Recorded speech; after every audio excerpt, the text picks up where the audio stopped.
Hey guys, welcome back to Clownfish TV. This is Neon. I am here with Geeky Sparkles. Hello.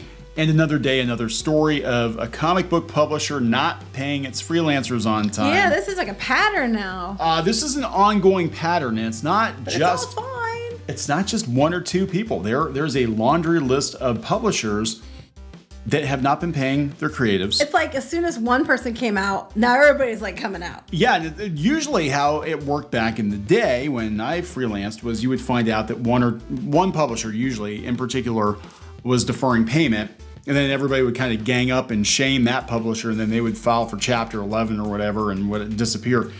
But in this case, it's like every damn publisher, including we're hearing rumors of Marvel and DC deferring payments. This is basically the comic book industry now, current year. It's built on a line of credit that freelancers are extending to these publishers that they didn't. Yeah, unfortunately, a lot of people don't have the ability to let this line of credit go on indefinitely. No, and this isn't like other vendor. You know what I'm saying? Because these people are, I mean, they're working, freelance or whatever. But it's not like you're hiring a major construction company or something to build. They're getting millions and millions of dollars. Right. And it's really starting to show how weak the comic book industry actually is. It's the best it's ever been. Just ask the people until it started not being, and they started not getting paid, and now they'll finally say, oh wait, there might be a problem now. So let's talk about this. More stories coming out now about comic book publishers not paying, and I think that as it goes on, as the months drag on and more people don't get paid, we're going to hear a lot more stories, and we're going to find out that so much of the comic book industry is a sham. But hey, shocker! It's raining money, guys. According to ICV2, that one article, it's raining money. Comics have never been better. Things are great. You know what makes money? Manga, guys. So let's talk about this. Before we get into it any further, please subscribe for more pop culture news, views, and rants. Guys, over 283,000, almost 284,000 subs. Thank you for the support. We do work in comics, have worked in comics, are publishing comics now, plan to publish more comics. And if I had the money, and I probably could get the money, I would buy Heavy Metal magazine. Because I used to read. You probably would, actually. I can see you doing that. Absolutely, positively would. Heavy Metal magazine meant a lot to me when I was a teenager. Young adult. I collected Heavy Metal and Epic Illustrated, and that European art style had a huge influence on my own style. And except for the boobs, I didn't do the boobs. Oh yeah, sure you didn't. I didn't do boobs. I saw drawings. I know that's not true. I did tasteful boobs. Actually, it was funny. He has this drawing, and he has this like almost like a plague doctor. You've got this stuff with plague doctor type masks. Yeah. This character behind a girl, and the girl's got red hair, like chin length red hair, and big boobs. And honestly, it looked like me when you met me, except my boobs were very smaller then. But yes. It's premonition. It was premonition. I was like, wow, that's weird. It looks like me.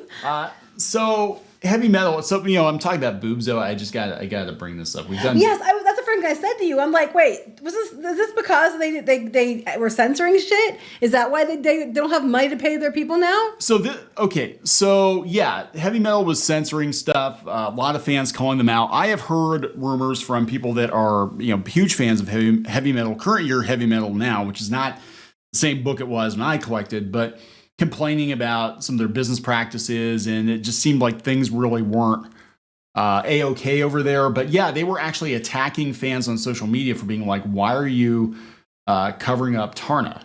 She's historically always run around in a leather-clad bikini. She was the mascot for the movie, and you guys had to cover her all up, and they were just, Yeah, I remember, but I was mad about it. Yeah. So I'm like, so they already got in trouble for that before, and now they don't have money to pay their freelancers. So I'm just like, coincidence? Yeah, Kevin, I do remember this. There's a whole long story here, but Kevin Eastman, who's half of the Ninja Turtle team, yes, owned and operated Heavy Metal for a while, and then somehow he got pushed out of it when the new management came in, and now they're not paying people. So this is coming from Bleeding Cool, of course. So they have a newly appointed chief restructuring officer and corporate secretary in charge of cash flow. Basically, this fall guy. What the hell does that even mean? The person you have to go through to get paid. The people that are up higher don't have to deal with it. Bleeding Cool understands that those asking to be paid have been told by him that the company is currently unable to make payments and can't give a date as to when they might be able to. But this is fine, guys. We're fine. Oh, God. You know, if I had heavy metal, everybody would get fucking paid and the book would make fucking money. Probably. It's not hard. It's really not that hard to make money off this shit, especially with, crowdfunding. You just do, hey, we're going to do heavy metal every quarter. We're going to do another issue and we're going to crowdfund it and everybody gets paid. This guy is a business and management consultant. So he's not even an employee. And he said he's a management director at Xanacorn, where he has a reputation of driving compliance costs down while achieving a high level of effectiveness and efficiency of internal controls. What the fuck does that mean? Somebody tell me what that means. He has a reputation for, driving the costs down by making it hard for people to get paid. And no, what they'll do is they'll probably settle. They'll probably be like, hey, yeah, I know we owe you $5,000, but would you take $2,000 and get out of here? Didn't shut up on Twitter. So basically, they brought this guy in to so people to take the hits and people call wanting paid. To be the one that tries to deflect the situation, to pat them on the head and be like, well, someday, just wait, we'll get you that money. But he's just secretly trying to cut costs and... What the hell? Okay, so this is Matt Medney, who's the CEO of Heavy Metal, for now until I buy it. Call me, Matt. Call me. Yeah, okay, where are you going to get the money for that? I can get the money. I could, I could get the money. I could make some I could get the money to buy Heavy Metal magazine. I'm not taking on their debt though. Fuck that. They pay their. That's their own themselves. They did that themselves. Anyway, due to the sum of receivables not being collected on time, our payments to creators have slipped further than what's acceptable. God, this is such corporate bullshit. So now they're just passing the buck down the line. Oh, just wait, yeah. Luckily, we have a dedicated and committed investor group whose support is allowing us to pay all creators before Christmas while we catch up on our invoicing. You had to borrow money, and you probably wouldn't have done that if these creators hadn't called you out on social media. But you had to borrow money from somebody, so now you owe these people money. So you're borrowing money to keep this thing afloat.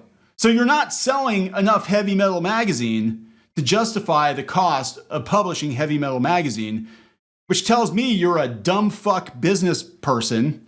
You don't know what the fuck you're doing, and you're running it into the ground, and this is a book that should be selling itself. But maybe if you wouldn't have pissed your customers off... That's what I'm at. I think that they pissed off their customers. They aren't buying it like they were. Maybe if you wouldn't have pissed your customers off, they'd support you. Heavy Metal fans... And then pretty dedicated to bring this other guy in to basically, just try to put him between them and the people who want paid, people they owe money to, the people who did all the work, who made it go. This is, look, okay, so we've got this on one hand. We've got Aftershock on the other that filed for Chapter 11. I guarantee you Valiant, we're going to go down the list here as a bunch. Valiant and IDW are going to file for Chapter 11 here pretty soon, I think. Something's going on, whether it's Diamond or these other distributors or whatever, the money is being held. And I remember during the pandemic, they had Steve Jeppe and I think Mike Richardson from Dark Horse. I've heard rumors that even Dark Horse is going to lay off. Now, they got bought by Embracer Group. Mm-hmm. But, I think they were probably more interested in the IP like Hellboy and stuff like that. But yeah, I mean, for all these people saying it's doing so well, it's basically all a freaking sham. Mm-hmm. It's all a sham. It's like a Ponzi scheme almost. Yeah, I mean, again, you're hearing rumors of Marvel and DC and all that, but yeah, so they're just like playing it off too. That's why I don't understand. Like all these journalists are just playing it off as like, oh, whoopsie doopsies, nobody's getting paid. Isn't that a shame? But everything's fine. Everything's fine, right? Well, except for the ones who are owed money themselves from comic book publishers, and then it's like, oh, this is bad. It's bad, guys. Oh, look, Mary Sue. The Mary Sue's picking up on Action Lab. I think I talked about that in the previous video. Yeah, we did. And yeah, we talked about this one, and they've been in trouble for multiple times for non-payment for years. I mean, this has been there's a lawsuit going on, all kinds of craziness going on. Bounding in the Comics actually had a pretty good write-up of a lot of people complaining publicly. Ryan Otley, who's a pretty big name over at Marvel, is actually quitting Marvel to go to creator-owned comics. Now, why would you do that if things were great? If things were great over there, Oh, you mean only the alt-right people go and do? Yes. You're obviously Comicsgate if you self-publish. You're obviously Comicsgate if you self-publish, obviously, right? So this is like the only way forward. I think this is why a lot of these creators are so damn salty. I'm sorry, come back up. Actual photo of Hollywood trying to shove their own head up their ass. Oh, God.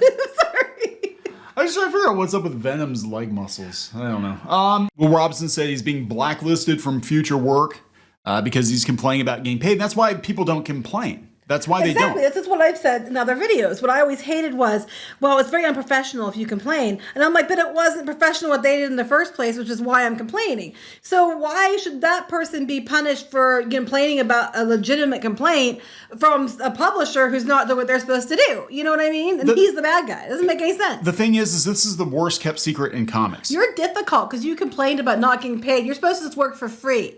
Yeah, and meanwhile, go fight those Nazis on Twitter too. That's right. It's for exposure. It's for exposure.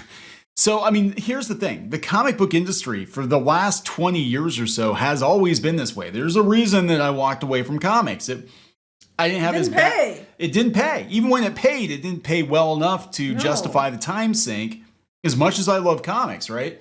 And, I have heard stories for years about publishers basically what they call kicking the can down the road. Yes. Basically, you will deal with the problem later. You'll kick the can down the road, pay your creators later, but to them, you're vendors. You're not employees. Well, you're not, Heavy Metal Magazine, kicking the can down the road. They're getting a special interest group to give them money, some special investors to give them money to pay the people to catch them up so they shut up, but they still owe them money, so they're kicking the can down the road. Yeah. Here we have talk again about the comic book union. That is never going to happen. Don't even bring it up. What they will do is they will just outsource your job to another country. Mm-hmm. Where they'll pay them what they're paying you or less, and they'll think it's fantastic because, that's just how it works. Waited recently over a full year on one publisher before getting paid and currently still waiting payment, running on 6 months now from a second prominent publisher who has largely ghosted me relating to 2 separate covers I crafted for them last summer. Yeah, we think we talked about these before. Yeah, there are some more down here. Waiting for months for a publishing company to pay me for 2 covers. This one, Delaney King, I'm now paid in advance because of decades of this shit. Again, this is not new. Everybody's like acting surprised. Mm-hmm. This is not new. It's just I've never seen this many publishers default all at once. That's what's the issue. That's what's surprising. There have always been a few where there were some publishers that were going through hard times or whatever, but I've never seen this many. Like, we're talking 3/4 of the publishers out there are having financial problems right now. And it's pretty bad, guys. I think you're going to have to take a chance on yourself if you want to keep doing this, because I don't think that the direct market is sustainable long term. I think that they prey on people wanting to work in comics so badly that they just ignore all the red flags and warning signs. And someday your ship is going to come in. Someday you're going to get that Netflix deal, guys. Someday. But not today, because nobody has any damn money. Yeah. So we're going to wrap this up. Yep. Please subscribe for more pop culture news, views, and rants, and we'll talk later. Bye.